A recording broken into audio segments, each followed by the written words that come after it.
Nouveau rendez-vous dans Smart Tech, les interviews de l'IA. C'est parti aujourd'hui autour de la table. Bien évidemment, ils font l'actualité dans ce domaine. Isabelle Hilali, bonjour. Bonjour. Vous allez nous parler d'une compétition d'IA générative au château de Versailles. Olivier Binisti, vous lancez une suite d'agents IA. Je n'en dis pas plus. Bonjour également. Bonjour. Et Pierre-Alexis Voisin. Alors, vous nous dites, vous, que grâce à l'IA, ça y est, c'est fini, les disputes le dimanche soir autour des devoirs. C'est exactement ça. Bonjour quand même. Alors, Bonjour, on commence avec Isabelle Hilali, fondatrice et CEO de Datacraft.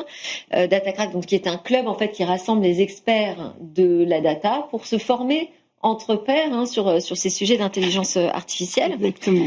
Le sujet qui nous intéresse, là, ce sont les clés de Versailles avec un agentique hackathon au château.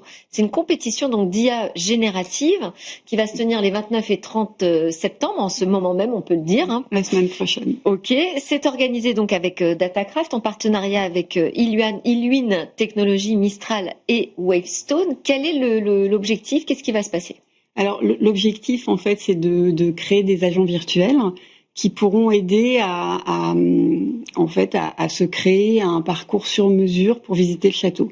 Parce qu'aujourd'hui, il y a beaucoup d'informations, il y a tout, déjà le domaine est énorme. Ouais. Et puis qu'on vienne avec des enfants, sans enfants, qu'il pleuve, qu'on ait envie de pas rater la galerie des glaces ou autre chose, ça fait beaucoup d'infos et c'est assez imparfait en fait quand on crée sa visite et le pari. C'est pour ça qu'on y retourne plusieurs fois aussi. Alors c'est vrai, c'est bon, et puis de toute façon il y a tout le temps, selon les saisons, il y a tout le temps beaucoup de choses, mais c'est vrai que c'est un petit peu dommage de pas avoir la meilleure expérience de visite si vous avez prévu les jardins et qu'il pleut, de pas pouvoir changer en temps réel. Donc l'idée, la demande du château, c'était de nous dire est-ce que vous pouvez inviter un peu les meilleurs qui travaillent sur le sujet, organiser une compétition. Donc c'est un hackathon, c'est un marathon sur 2 jours pour que ils développent en fait des agents qui permettront d'avoir son assistant. Ils sont au taquet au château de Versailles là-dessus parce que j'ai démarré la saison là en parlant de Ask Mona. Tout à fait, les chatbots. Voilà qui faisait parler les statuts, je crois. Exactement. Au sein du château. Là, d'organiser un hackathon, ils veulent vraiment quoi, avoir le meilleur des meilleures technologies d'IA générative pour créer ce parcours personnalisé. Donc ça va réunir combien de personnes Il y a 52 experts. Ok. C'est un peu la particularité de ce qu'on fait. C'est des experts de plein d'entreprises différentes. Donc soit ils sont au taquet, comme vous dites, ils veulent leur équipe à eux. Donc je sais pas, des gens comme Bouygues par exemple, comme Engie, comme on fait des équipes où ils sont 4. Et puis après il y en a d'autres qui ont envie de se mettre avec d'autres entreprises. Donc il y a ça va de Louis Vuitton, L'Oréal. Vraiment énormément d'entreprises BNP Paribas qui se sont inscrites et puis pour eux c'est vraiment un moyen d'apprendre aussi parce que l'IA ça va tellement vite que on apprend tous les jours et être entre pairs même s'il y a une compète mais on entend quand même un peu ce que les autres font et voilà c'est à la fois un moyen de se former et puis aussi c'est stimulant quand même pour les équipes. Et parce que je regardais quel est le niveau de difficulté en fait de créer cet assistant qui va me permettre d'avoir une visite hyper personnalisée. En fait, c'est le nombre de critères qui doivent être pris en compte, c'est ça? En fait, ce qui fait, disons, pourquoi par exemple on fait pas juste une petite Google search pour dire je viens lundi, qu'est-ce que je peux visiter parce que non, mais on suffirait de mettre aussi, je sais pas, mon âge, ce qui m'intéresse dans la vie en général, et puis hop, voilà, c'est fait. Mais là, j'ai vu, vous voulez rentrer des critères, par exemple, sur la météo, l'affluence, le budget. Et c'est pour ça en fait que ça a du sens de développer des agents et pas juste un chatbot ou pas juste en fait une recherche classique. C'est parce que vraiment l'idée c'est d'être capable d'intégrer énormément d'informations et puis aussi des informations en temps réel. Typiquement, je suis à un endroit et je me dis, il pleut par exemple, donc comment je change mon programme ou alors des enfants, ils sont fatigués, ils ont plus envie de tout faire, mais je veux quand même pas rater quelque chose. Donc ça veut dire que c'est un agent qu'on pourra interroger aussi en temps réel pendant sa visite. Et c'est ça qui est super. Ok. Vous avez des questions sur ce projet ? Moi, je trouve ça extrêmement intéressant parce que j'ai moi-même monté quelque chose dans le monde de l'art à une époque et rendre ce monde de l'art beaucoup plus accessible à tous. Moi, je trouve que c'est un projet qui est Enfin, c'est formidable. Oui, Est-ce que ça le rend plus accessible? Est-ce que l'utilisation du numérique, est-ce que ça peut pas être une barrière aussi? C'est une question que vous vous êtes posée? alors là, au contraire, ça devrait pas. Parce que vraiment, de toute façon, ça sera une application, donc ce sera assez simple. Il y aura toujours des conférenciers, il y aura toujours le personnel qui est là pour guider. Donc je pense que c'est vraiment plus une aide quand même qu'une barrière. Et puis on ne demande pas à tout le monde de développer ses agents. Hein. Là, on a des experts qui vont être là. Les 52, c'est vraiment des experts, c'est pas du grand public. Ouais. Mais le résultat, donc ce qui va être livré, ça sera une application qui sera pas utilisable par le grand public tout de suite. Et justement, pour que ce soit accessible, il y aura des développements, il y aura de l'ergonomie qui viendront. Et peut-être une dernière chose, comme vous parlez d'accessibilité, nous, on y a été très sensible. Un des points qui a été donné par le château, c'était que dans tous les critères, toutes les infos qui sont entrées, il y a aussi tous les sujets d'accessibilité. Voilà. Et avec tout type d'accessibilité, d'ailleurs, ils y étaient très sensibles. Et dans le jury, pour représenter le château, il y aura plusieurs personnes, dont la personne qui s'occupe de ces sujets d'accessibilité.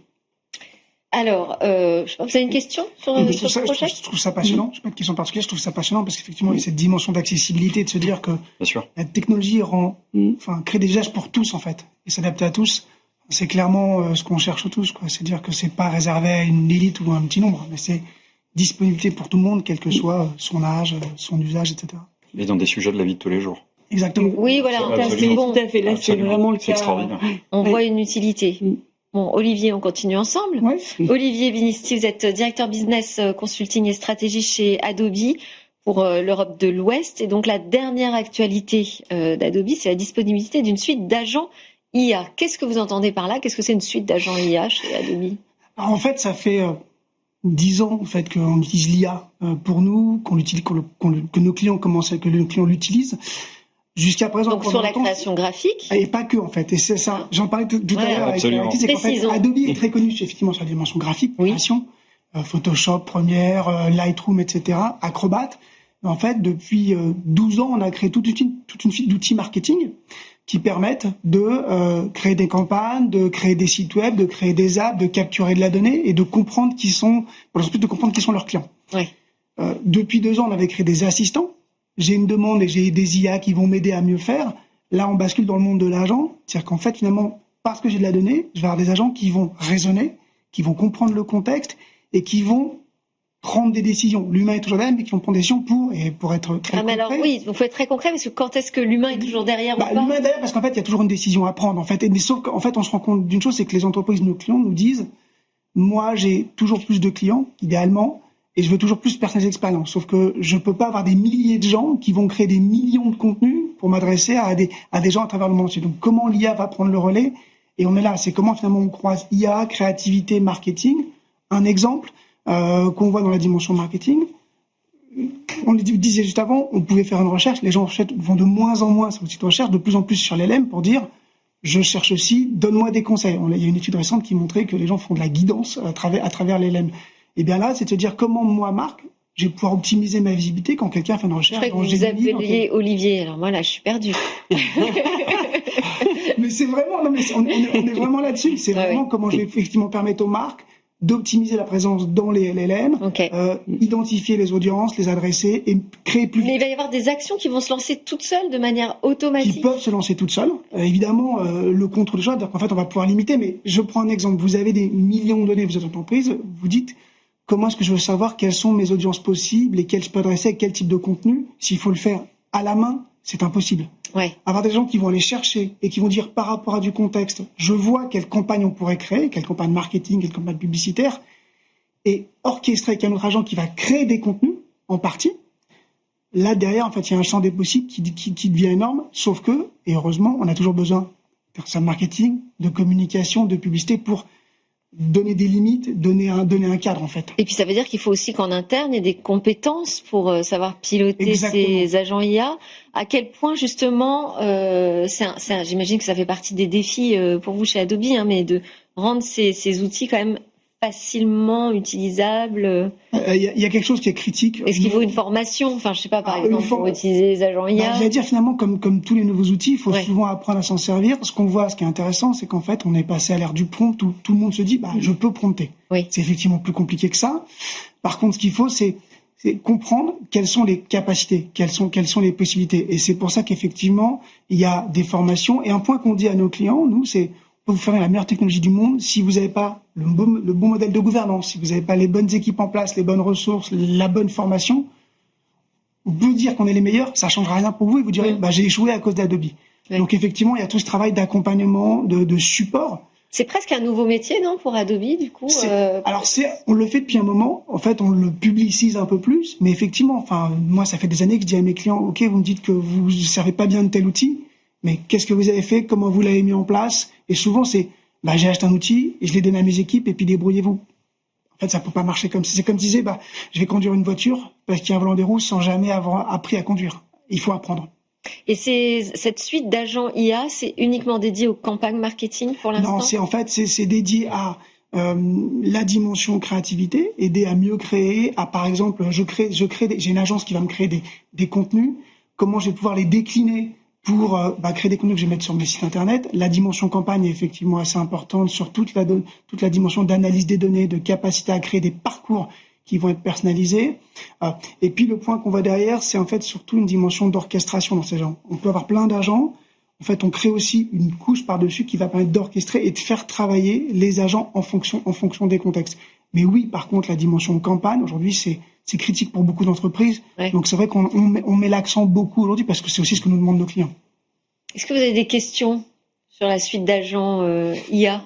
En tout cas, des remarques, parce que moi, je suis étonné à quel point nos mondes sont familiers, alors que vous travaillez sur du B2B, nous, on est vraiment sur quelque chose qui est pur B2C. C'est-à-dire, Pierre-Alexis, en quoi c'est familier? C'est-à-dire qu'Olivier parle d'hyper-personnalisation. Oui. Pour nous, hyper-personnaliser l'expérience d'apprentissage, c'est vraiment une grande partie de ce qu'on fait. Et puis, il y a cette notion de ne pas laisser les gens seuls face à une intelligence artificielle, de la même manière que nous, on considère que c'est impossible de laisser un enfant de 11 ans seul face à un LLM. On sait ce qui va se passer. Ça va dériver très vite. Donc je trouve que nos sujets et notre vision... Le sujet de l'accompagnement. Sujet de l'accompagnement et le sujet de se poser la question de ce que l'IA peut débloquer. Donc cette hyper-personnalisation dont vous parlez, nous on parle beaucoup, et dont vous avez parlé également beaucoup. Et effectivement, la question de savoir comment on amène à nos utilisateurs, quels qu'ils soient, la puissance de l'IA au maximum. Et pas les laisser, comme vous l'avez dit, comme des conducteurs de voitures à qui on n'aurait jamais expliqué Mais est-ce que c'est pas un peu ça aujourd'hui avec l'intelligence artificielle générative? Est-ce qu'on laisse pas les gens conduire des voitures alors qu'on leur a pas appris à piloter? Oui, mais parce que comme j'allais dire, oui, et puis ça dépend où, hein. Je pense que ça dépend dans quelle boîte. Ouais. Et puis comme, finalement, fut un temps, il y a très longtemps, on disait, on peut faire de la photo, apprends un peu. Aujourd'hui, on dit pas à quelqu'un qui a un smartphone, attends, avant de prendre une photo, apprends. Donc finalement, l'usage, le service crée l'usage se développe. Après, ceux qui utiliseront le mieux seront ceux qui ont appris. Et pour rebondir juste sur ce que tu disais juste avant, en fait, je pense qu'on a nous une situation un peu à part, c'est qu'en fait, comme beaucoup d'éditeurs de logiciels, on vend à des entreprises. En fait, quand je parlais de Photoshop Premiere, en fait, depuis des années, on a vendu à des particuliers. Oui. C'est vrai. Et donc, en fait, ce cas très unique chez les éditeurs fait qu'en fait, à un moment, on a dit, en fait, si j'ai des gens partout dans le monde, je suis obligé de m'adapter à eux et je vais pas juste leur pousser les mêmes services, les mêmes outils. Puis, on a créé depuis des milliers de tutoriels pour leur apprendre à utiliser parce qu'on sait que s'ils apprennent pas, très basiquement, très commercialement, les gens, s'ils ne servent pas, si on leur apprend pas à s'en servir, ils vont arrêter d'utiliser. Puis derrière, ils disent, j'ai plus besoin de ces outils, puis je passe à autre chose. Moi, je peux même vous donner un exemple sur la question de l'humain, en fait, dont vous parliez. Justement, pour le château de Versailles, on voulait faire une belle affiche. Et notre équipe tech a commencé en disant on va préparer le brief pour le DA en fait et ils sont allés super loin justement avec les outils, ils ont fait une affiche qu'on trouvait pas mal en fait et on l'a envoyé à notre DA en disant bon c'est un peu ça qu'on veut mais en gros le pauvre on lui disait à la limite mes 3 coups de pinceau là-dessus, mais c'est ça qu'on veut. On peut pas demander ça à un directeur artistique. Exactement. Je me suis dit, on va laisser un peu, on va voir un peu parce que l'équipe était tellement fière d'avoir fait ça, mais c'était notre équipe tech. Et ce qui était amusant, c'est que notre DA, il est super en plus. Il a regardé, il a dit ah ouais, c'est vraiment bien. Il dit oui, mais il y a un petit souci quand même, c'est que en fait, ce que vous avez illustré, bon, il a pas osé dire qu'il y avait plein de robots et qu'il trouvait que ça allait pas du tout, mais il dit en fait, ça c'est vraiment très Pixar Studio, donc en fait, la question des droits. On n'a pas le droit de faire ça, voilà. Et du coup, bon, lui, il nous a fait autre chose de beaucoup plus beau. Mais en fait, en termes d'apprentissage et de gouvernance, c'est ça qui était intéressant. Et du coup, moi, je me suis dit, c'est là où mon rôle de chef d'entreprise, c'est d'avoir ça en tête et surtout pas dire, mais c'est génial, en fait, on n'a plus besoin de DA et allons-y, on a une super affiche. Donc, et là, c'est un peu la difficulté de un certain nombre de chefs d'entreprise, c'est qu'en fait, ils n'ont pas cette culture de l'IA. Ah oui, ouais. Et du coup, c'est pas évident de se dire, tiens, c'est génial, mais en fait, c'est peut-être, en l'occurrence, quelque chose qu'on n'a pas le droit de faire. Donc, il y a des sujets super intéressants. Et même, rédiger une communication pour présenter son site internet en se disant, je vais prendre une IA générative qui va me créer mon texte. Oui, mais dans le texte, il peut y avoir des problèmes, effectivement, de reprise de droit d'auteur, des incohérences, des choses qu'on remarque et qui font vraiment, c'est écrit par une IA. Ça, c'est quand même un repoussoir. Donc oui, il y a tout ce travail, effectivement, d'apprentissage à utiliser ces outils qui ont l'air merveilleux, mais qui sont pas si simples à manier. Qui peuvent être inspirants, ça donne des idées, c'est ce qu'a dit notre DA. Exactement, sur la partie créative, on a des outils depuis 2 ans, en fait, et on voit qu'en fait, les créatifs ne s'en servent pas forcément pour créer, mais pour s'inspirer, pour faire des mood boards, pour aller chercher des idées. Et par contre, ce qu'on a mis en place dès le départ par rapport à ce que vous disiez, c'est de dire, en fait, chez nous, on peut pas dire crée-moi une image à la façon de Pixar ou Star Wars. C'est bloqué, c'est interdit parce qu'il y a des droits. Ou reproduis-moi, ou je veux une photo d'Emmanuel Macron habillé comme ça. Ça, c'est pas possible. Vous pouvez le faire d'autres, mais nous, volontaire. Et ce qui, en fait, rassure les entreprises aussi, qui disent au moins, je prends pas de risque. Le résultat me convient. Je sais que légalement, c'est bon. Et puis, en fait, les créatifs, d'ailleurs, au plus loin, un petit peu vieux, j'ai commencé en édition papier. Et ce qui était intéressant, c'est qu'en fait, je travaille avec des maquettistes qui m'ont dit, quand la PA est arrivée, la publication assistée par ordinateur est arrivée, dit, oh là, ça va nous briser notre mission, on n'aura plus rien à faire. Puis au bout de 2-3 ans, je dis, en fait, je suis beaucoup plus créatif qu'avant parce que ça me soulage, ça m'accélère sur les choses et je suis beaucoup plus créatif. Et je pense qu'on va vers ça avec l'IA.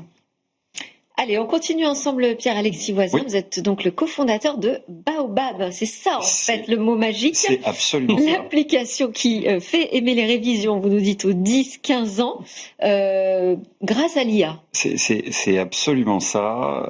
Grâce à l'IA et grâce à la gamification, mais beaucoup l'IA, en effet, qui permet une hyper-personnalisation de l'apprentissage. Parce qu'on a parlé de repoussoir.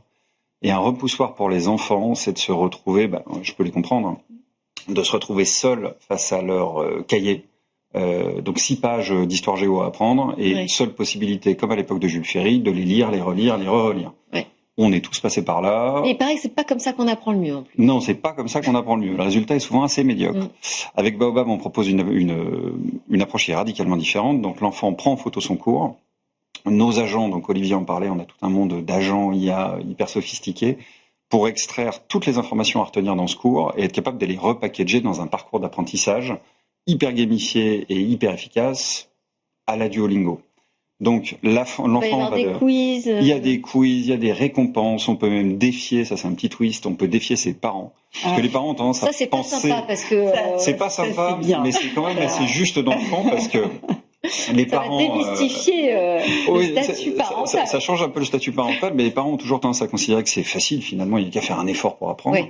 Et quand on a des parents qui se retrouvent face à des quiz sur l'Empire byzantin, ils font beaucoup moins les malins. J'imagine. Les enfants prennent un plaisir fou à défier leurs parents, et puis ça rééquilibre un peu toutes les relations familiales. Et du coup, c'est plus une dispute, c'est un jeu de réviser. C'est un jeu. Avec Baobab, l'objectif, c'est que les dimanches soirs, dont vous parliez, Delphine, j'ai l'impression que le sujet vous parle. C'est ça. Le but, c'est que ces dimanches soirs deviennent des moments de plaisir et de jeu. Absolument. Et c'est ce qu'on arrive à faire. Alors, ce qui est intéressant dans cette approche aussi, c'est que vous dites que ça démarre par une photo de prise de cours. C'est-à-dire qu'on ne révise pas l'Empire byzantin dans l'absolu. Absolument. C'est vraiment un outil qui permet de travailler sur ce qu'a donné le professeur. Absolument. C'était très important pour nous parce que... Donc, c'est de la reconnaissance de caractère. Absolument. C'est de la reconnaissance de caractère. Ça va plus loin que ça parce qu'on reconnaît même des images dans l'image. D'accord. Si on a un cours avec un plan de musée ou un tableau ou une carte du monde. Il faut être capable de l'analyser et d'en tirer le contenu à faire apprendre à l'enfant. Et ça nous permet effectivement de générer un contenu qui est, enfin en tout cas un parcours d'apprentissage qui est basé exactement sur ce qui est écrit dans le cours de l'enfant, donc sur ce qui va tomber à l'interro. Et alors, on ne doit pas avoir peur des hallucinations des IA génératives, Je on ne dois doit vous pas avouer s'inquiéter des mauvaises interprétations, Alors, de la reconnaissance visuelle. Alors, c'est un très bon point. La reconnaissance visuelle, les progrès ont été absolument fantastiques. Ouais. Même sur du manuscrit écrit comme un cochon, une écriture, bon, je vais me faire des ennemis, mais même sur une écriture de médecin, on y arrive. Donc, il n'y a pas de souci.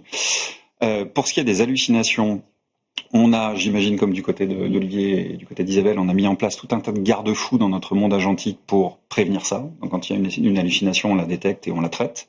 Je dois vous avouer que les IA ont tellement progressé que la quantité d'hallucinations, la proportion, elle est devenue absolument infime.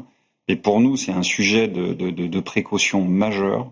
On veut Et surtout comment est-ce pas que vous qu'un pouvez enfant vérifier justement, parce que Alors, une fois que l'application est entre les mains de l'enfant, qu'il C'est un prend en très bon photo son propre cours, vous n'avez plus la main à partir de là sur ce qui se passe. On n'a plus la main, par contre, on a la main dans toute la R&D en amont pour être capable de designer des outils qui permettent de vérifier ça.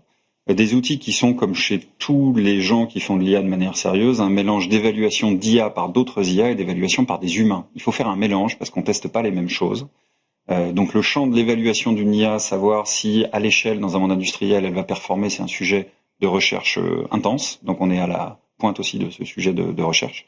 Donc on mélange vraiment de l'évaluation par d'autres IA et de l'évaluation par des humains qui sont les membres de l'équipe, qui sont des profs avec qui on travaille, tout un tas de gens qui arrivent avec des angles différents pour s'assurer que tout est fait parfaitement. Et alors je vois 90 000 familles. Alors c'est un peu plus, c'est 90 000 quand on s'est contacté la première fois, on a dépassé les 105 000 il me semble. On est sur une période de rentrée qui est une super période parce que le sujet... Ah bah là c'est votre, c'est votre moment.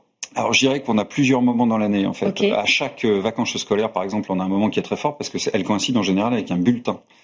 Et vous savez, quand on reçoit... Les vacances, personnellement, c'est pas là où je me dis ça, je vais réviser. Alors, il y a un moment charnière dans les vacances qui est le moment où on reçoit le bulletin du collège. Et là, tout d'un coup, en général, le sujet revient sur la table. La vis. C'est ça, exactement. Le seul temps qui est pour nous un petit peu plus creux est celui de l'été, où on estime que les enfants, quand ils ont bien travaillé toute l'année, on leur fiche la paix. Et alors, il faut convaincre qui est-ce que vous travaillez aussi avec l'éducation nationale ou alors vous êtes directement... en démarche très grand public auprès des parents? C'est une excellente question. Pour aller très vite, on a choisi de travailler avec les parents directement. On a évidemment des relations avec des profs, parce que c'est important pour nous d'avoir leur avis. C'est important pour nous de les associer à la construction du produit. En revanche, on n'a rien fait de très formel avec l'éducation nationale. Ça viendra peut-être, on n'est pas du tout fermé à ça. Mais l'idée était d'aller le plus vite possible. Ou pas parce que... C'est une bonne question. Je pense que malheureusement, ils sont un peu sous l'eau. Il y a beaucoup de sujets à traiter de leur côté. Donc, je pense que c'est une priorité, la modernisation de l'enseignement, très clairement. Je pense que c'en est une pour eux, très sincèrement. Je pense qu'on y viendra. Voilà. En tout cas, nous, on est très ouverts à travailler avec l'éducation nationale, en effet. Isabelle, Olivier, vous avez des questions? Ouais, moi j'ai une petite question. Bien sûr. Est-ce que, parce que c'est vrai que ce sujet des hallucinations, il est important. Oui, bien sûr. Avec votre outil et dans la vie en général maintenant. Et du coup, est-ce que dans le parcours de l'élève, il y a un petit temps prévu de sensibilisation à peut-être que là tout est exact, mais en tout cas voilà le recul qu'il faut que tu aies quand tu utilises ce genre d'outils et d'ailleurs dans la vie en général, voilà les questions que tu dois te poser. De la sensibilisation au numérique finalement. Je trouve que c'est une question qui est excellente aussi, merci. C'est un sujet qui se pose effectivement pour l'éducation numérique, qui peut se poser pour l'éducation financière aussi, c'est important. On sensibilise de plus en plus les jeunes au fait de gérer leurs économies correctement et puis de bâtir une vie future grâce à ça qui soit réussie. Donc je pense que c'est tout un tas de modules qu'on pourrait avoir effectivement hors de ce que l'enfant doit absolument apprendre et sur lesquels la gamification qu'on est capable de mettre en place pour effectivement les rendre un peu plus digestes pour les enfants. Mais moi j'aime bien l'idée. Très intéressant. Si je vais plus loin encore, Isabelle, je me dis pourquoi pas même avoir un petit truc, un petit onglet qui dit tu veux comprendre comment ça marche. C'est comme ça que j'imaginais aussi. Je trouve cette IA, cette application va t'expliquer. Mais on a des enfants qui nous écrivent en nous demandant comment ça marche. On a des enfants qui nous écrivent pour faire des retours sur notre IA. C'est un sujet qui, je pense, passionne les enfants, qui n'ont pas de réticence, qui comprennent tout de suite que l'IA c'est le monde de demain et qui ont envie de rentrer là-dedans. Et puis on a besoin, vous n'allez pas dire le contraire, mais on a besoin de leur expliquer le plus tôt possible. Je pense que c'est extrêmement important. Bien sûr, la suggestion est excellente. On va rapidement le faire. Ouais, la remarque que je me fais aussi, c'est, je pense à tous ces enfants qui sont entre guillemets un peu mis de côté.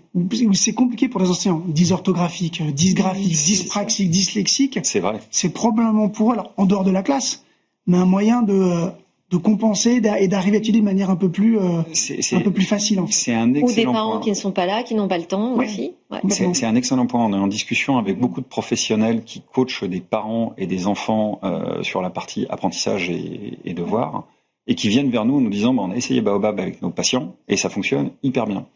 Donc il est très clair pour nous que ça peut être un accompagnement effectivement pour ces enfants-là, pour rendre passer certaines barrières qui sinon sont extrêmement difficiles pour eux à passer face à un contenu hors application. Ouais. Je suis tout à fait d'accord. Voilà, vous avez tellement de choses à développer encore, vous ne pouvez pas vous retirer trop longtemps, vous avez beaucoup de travail. On a beaucoup de travail, mais on a la chance d'avoir une super équipe, donc on avance vite. Ça marche super bien. Ouais, absolument. Je voulais vous faire réagir, créer un nouveau petit rendez-vous dans ces interviews de l'IA. Ce serait un peu le débrief de l'IA, on va dire.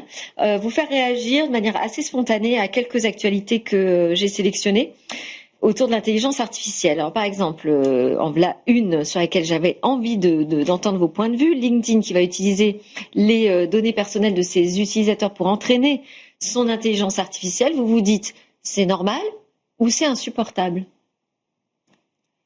Normal, Olivier. Normal ou pas, je sais pas. Ce qui est bien, c'est que malgré tout, ils communiquent pour dire est-ce que vous êtes d'accord ou pas. Absolument. D'autres le feraient pas ou ne le feront pas. Alors, la question que je peux me poser, c'est si je dis je ne veux pas, mais que je publie quelque chose et que quelqu'un a dit oui, republie ce que j'ai publié, est-ce qu'ils vont utiliser ce que j'ai moi fait? Ah ouais, bonne question. Malgré tout, ça, je pense qu'ils peuvent quand même le contrôler. Mais au moins dire aux gens, est-ce que vous voulez ou pas, je trouve que c'est quand même déjà une très bonne chose. Ouais, c'est le minimum, moi, je dirais. Il y en a beaucoup qui le font pas. Mais oui. Bon. Moi, je serais assez d'accord avec Olivier du moment qu'on est prévenu, tout va bien. Et je suis plutôt dans la catégorie de ceux qui pensent qu'avoir des IA plus performantes grâce au réentraînement, c'est une bonne chose. Donc, du moment qu'on est conscient de ce qui se passe, qu'on accepte de jouer le jeu, je trouve que c'est bien d'entraîner des IA sur du contenu tel que celui de LinkedIn. Isabelle. Ouais, je partage cet avis. L'idéal, c'est d'avoir le choix aussi. Ouais. Voilà. Et qu'on puisse facilement décocher ce qu'on veut pas et qu'on puisse changer d'avis. C'est pas l'idéal, c'est l'important. Ça me semble aujourd'hui essentiel quand même, de garder un peu de maîtrise quand même. Alors, qu'est-ce que vous avez pensé de Diela, cette ministre virtuelle, la première ministre virtuelle au monde?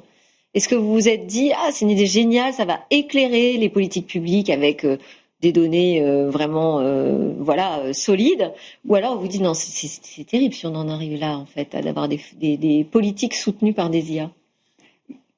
Moi, je l'aurais pas fait comme ça en tout cas, parce que je trouve que la politique est pas mal chahutée en ce moment, et je trouve que donner l'image qu'en plus elle peut être totalement virtuelle, donc ça peut décrédibiliser.